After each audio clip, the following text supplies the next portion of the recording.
North south ACP-മാർക്ക് ഒപ്പം തന്നെ narcotic ACP കൂടി ആ ചോദ്യം ചെയ്യലിൽ പങ്കുചേർന്നിരിക്കുകയാണ്. ഈ ചോദ്യം ചെയ്യലിന് ശേഷം കൂടുതൽ നടപടികളിലേക്ക് കൂടി കടക്കാനുള്ള സാധ്യതയുണ്ടോ? ലഹരി ഉപയോഗം കണ്ടെത്താനുള്ള രക്തപരിശോധന അടക്കമുള്ള കാര്യങ്ങളൊക്കെ ഉണ്ടാക്കാനുള്ള സാധ്യത എത്രത്തോളമുണ്ട്? ഇന്നലെ പോലീസ് പറഞ്ഞത് കേസില്ല എന്ന് തന്നെയാണ്. പക്ഷേ കേസ് എടുക്കാൻ പറ്റിയ തെളിവുകളാണ് പോലീസ് അന്വേഷിച്ചുകൊണ്ടിരിക്കുന്നത്. ഈ ചോദ്യം ചെയ്യൽ അതുകൊണ്ട് തന്നെ വളരെ നിർണായകമാണ്. സ്മൃതി, ഞാനിതിൽ സാങ്കേതികമായ ഒരു കാര്യം പറഞ്ഞുകൊള്ളട്ടെ. സൗത്ത് ACP-യുടെ നേതൃത്വത്തിൽ ഇന്ന് ഈ ഘട്ടത്തിൽ പറയാൻ സാധിക്കുമോ എന്നറിയില്ല. കാരണം അതുപോലെ തന്നെയാണ് നാർക്കോട്ടിക് ACP-യും. ഇത് സെൻട്രൽ ACP-യുടെ നേതൃത്വത്തിൽ തന്നെയാണ് ചോദ്യം ചെയ്യൽ. അതിന് സഹായകരമായ രീതിയിൽ ഡാൻസ് ഓഫിന്റെ ചുമതല ഉള്ളതുകൊണ്ട് തന്നെയാണ് ഇപ്പോൾ നാർക്കോട്ടിക് ACP-ക്ക് കൂടി വിളിച്ചു വരുത്തിയിരിക്കുന്നത്. സെൻട്രൽ ACP ജയകുമാറിന്റെ നേതൃത്വത്തിൽ തന്നെയാണ് ചോദ്യം ചെയ്യൽ നടക്കുന്നത്. ഇതിൽ സെൻട്രൽ ACP നേതൃത്വം കൊടുക്കുന്ന ഒരു ചോദ്യം ചെയ്യലിലേക്ക് സൗത്ത് ACP കടന്നു വരേണ്ട കാര്യമില്ല ടെക്നിക്കലി. പക്ഷേ ഇപ്പോൾ വന്നിരിക്കുന്നതിന്റെ കാരണം ഈ പരിശോധിച്ചിരിക്കുന്ന CCTV ദൃശ്യങ്ങൾ കളക്ട് ചെയ്തിരിക്കുന്ന ചില ഹോട്ടലുകൾ സൗത്ത് ACP-യുടെ പരിധിയിലാണ്. അതുകൊണ്ട് ആ വിവരങ്ങൾ കൂടി ചേർത്ത് വെച്ചുകൊണ്ട് ചോദ്യം ചെയ്യുന്നതിന്റെ ഭാഗമായിട്ടാകണം ഇപ്പോൾ സൗത്ത് ACP കൂടി ഇങ്ങോട്ട് P. രാജ്കുമാർ കൂടി കടന്നു വന്നിരിക്കുന്നത്. എങ്കിലും ഇവിടെ ACP C. ജയകുമാറിന്റെ നേതൃത്വത്തിൽ തന്നെയാണ് ചോദ്യം ചെയ്യൽ പുരോഗമിച്ചുകൊണ്ടിരിക്കുന്നത്. ഇപ്പോൾ ടെലിഫോൺ ഷൈൻ ടോം ചാക്കോയുടെ ടെലിഫോൺ വിശദമായി പരിശോധിക്കുന്നു. ഫോൺ മേടിച്ച് പോലീസ് പരിശോധിക്കുന്നു എന്നുള്ള വിവരമാണ് ഒടുവിൽ ലഭിക്കുന്നത്. ഈ ടെലിഫോണിൽ നിന്ന് വാട്സാപ്പ് കോളുകളുടെ ഡീറ്റെയിൽസ്, ഏതെങ്കിലും രീതിയിൽ മെസ്സേജുകളോ ദൃശ്യങ്ങളോ കളഞ്ഞിട്ടുണ്ടെങ്കിൽ അത് റിട്രീവ് ചെയ്തെടുക്കാനുള്ള ബാക്കി സാങ്കേതിക സഹായം പോലീസ് തേടും.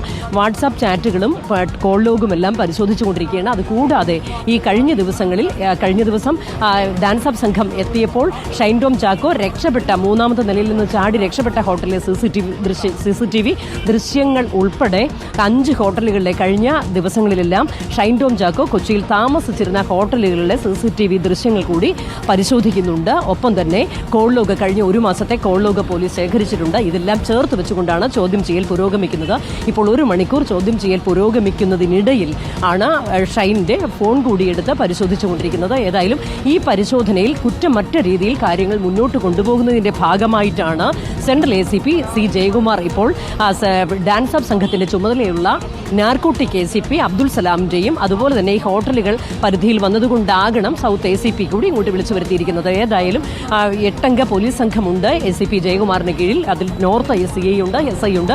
ഇവരുടെ നേതൃത്വത്തിൽ വളരെ വിശദമായി തന്നെ ചോദ്യം ചെയ്തുകൊണ്ടിരിക്കുകയാണ്. ഈ ചോദ്യം ചെയ്യലിൽ പിഴവൊന്നും ഉണ്ടാകരുത് എന്നുള്ള കർശന നിർദ്ദേശം പോലീസിന് ലഭിച്ചിട്ടുണ്ട്.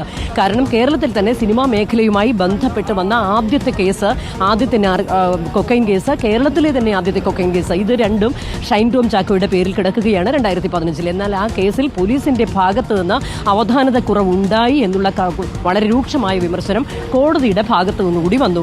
പ്രതികളെ വെറുതെ വിട്ടുവെങ്കിൽ പോലും പോലീസിന്റെ തലയിലാണ് ആ കേസ് വന്നിരിക്കുന്നത്. പോലീസ് ആ തെളിവ് ശേഖരിക്കുന്നതിൽ പരാജയപ്പെട്ടു. ശാസ്ത്രീയമായ തെളിവുകളുടെ പരിശോധനാ ഫലത്തിൽ ആ പിഴവ് സംഭവിച്ചു. ഇത്രയും കാര്യങ്ങളൊക്കെ പറയുമ്പോൾ ഈ ചോദ്യം ചെയ്യൽ അല്ലെങ്കിൽ തുടർന്ന് അങ്ങോട്ടുള്ള ഇതിന്റെ നടപടിക്രമങ്ങൾ കുറ്റമറ്റതായിരിക്കണം എന്നുള്ള വലിയ ജാഗ്രത പോലീസിന്റെ ഭാഗത്തുണ്ട്. അതുകൊണ്ട് തന്നെയാണ് വളരെ സൂക്ഷ്മമായി വളരെ ജാഗ്രതയോടുകൂടി തന്നെ പോലീസ് ഈ കേസുമായി മുന്നോട്ട് പോയത്.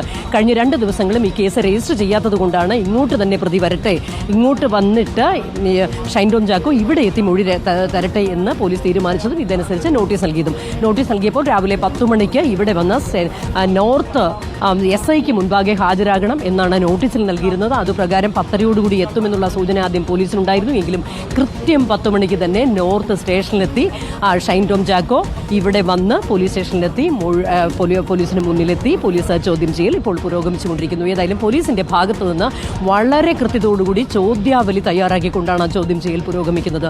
എന്തുകൊണ്ടാണ് ഷൈൻ ടോം ചാക്കോ ഇവിടെ നിന്ന് കൊച്ചിയിലെ ഹോട്ടലിൽ നിന്ന് ചാടി രക്ഷപ്പെട്ടിട്ട് തമിഴ്നാട് വരെ പോയത്? ഷൈൻ ടോം ചാക്കോയെ സംബന്ധിച്ചിടത്തോളം സിനിമയിൽ വലിയ സുഹൃത്ത് വലയമുള്ളതാണ്. സൗഹൃദങ്ങൾ വ്യാപിച്ച് കിടക്കുന്നുണ്ട്. വലിയ സുഹൃത്ത് വലയമുണ്ട്. എവിടെ വേണമെങ്കിലും കൊച്ചിയിൽ തങ്ങാൻ ഇടം കിട്ടുമെന്നിരിക്കെ എന്തിനാണ് തമിഴ്നാട്ടിലേക്ക് പോയത്? എന്തിനാണ് അത്രയും ദൂരം റിസ്ക് എടുത്ത് യാത്ര ചെയ്തത്? ഈ ചോദ്യങ്ങൾക്കൊക്കെ ഉത്തരം ലഭിച്ചേ മതിയാകൂ. പോലീസിനോട് കഴിഞ്ഞ ദിവസമൊക്കെ സോഷ്യൽ മീഡിയയിൽ പങ്കുവച്ചത് പോലെ സർക്കാസ്റ്റിക്കായ മറുപടികളൊന്നും ഇവിടെ വിലപ്പോകില്ല. കൃത്യമായി പോലീസിന്റെ ചോദ്യത്തിന് ഷൈൻ ടോം ചാക്കോ ഇന്ന് ഉത്തരം നൽകുക തന്നെ ചെയ്യും. സ്മൃതി.